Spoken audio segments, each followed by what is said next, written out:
Hi, it's Connie Erickson with another Live at 5. And today I want to talk about first impressions.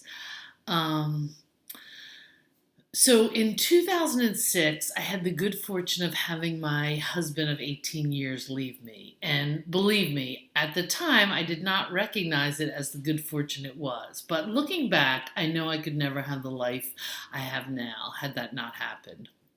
But because of that, I was thrown into the not so unique situation of dating as a, how shall we say, mature adult, which for me meant online dating. And I had never really dated before. I mean, I had a few boyfriends in high school and college, but they always started out as friends. And I had never dated strangers before. My friend Albert summed it up pretty well when I marveled at how strange the whole process was. He said, yeah, when we were young, everyone was naturally pre screened. You went to the same school or you knew some of the same people. Now it's a much bigger pool. And it was really kind of overwhelming and scary.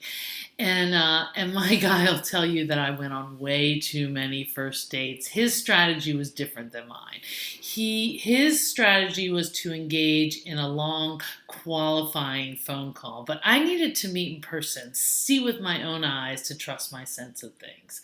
So the interesting thing was that unlike dating as a 20-year-old, 40 somethings are much more likely to put it all right out there right away. And I was really grateful for that. For instance, it only took me 2 dates to recognize the conspiracy theorist.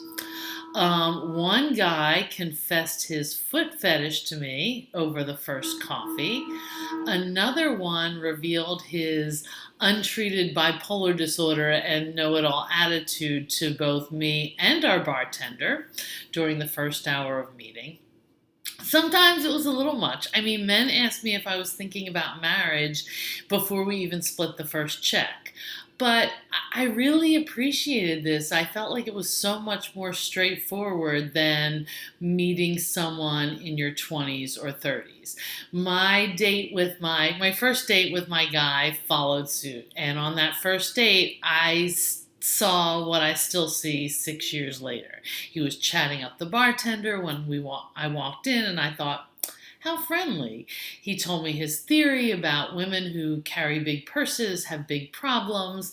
And when we talked about our favorite movies, I told him mine were Rocky 1 and the quirky indie classic Harold and Maude. He countered with Step Brothers. Wait, did he just say Step Brothers? Well, he definitely isn't trying to put on airs.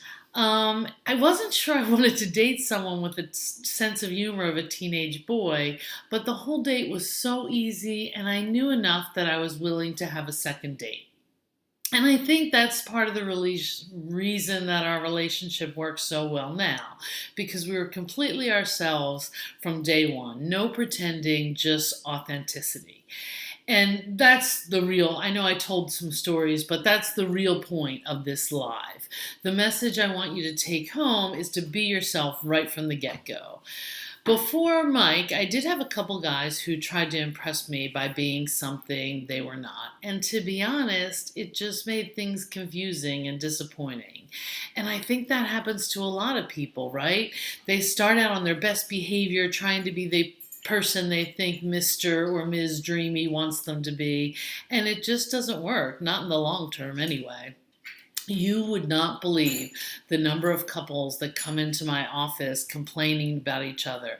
You used to fill in the blank, anything. Watch NASCAR, go shopping, go camping with me. Now you never do. Only to find out that she never liked NASCAR and he never enjoyed shopping, and now they're both sad and disappointed. Or you try to make yourself okay with things that you'll never be okay with. Like, he doesn't want to be exclusive, but I'm okay with that because I think he's just not ready. I'm sure he will be after a while. Or she wants to text all the time, and that's okay. I can do that now because I'm sure that'll die down eventually. Sorry, my dogs are making a lot of noise today, and the train went by, so sorry about that. But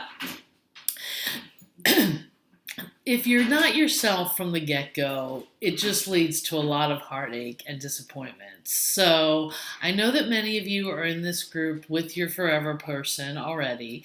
So, that might not be so relevant for you. But if you're still looking, my advice to you is this: know yourself and show yourself right away, right from day one, and you'll save yourself so much time and heartache. All right, I'll see you next week for another Live at 5. Take care.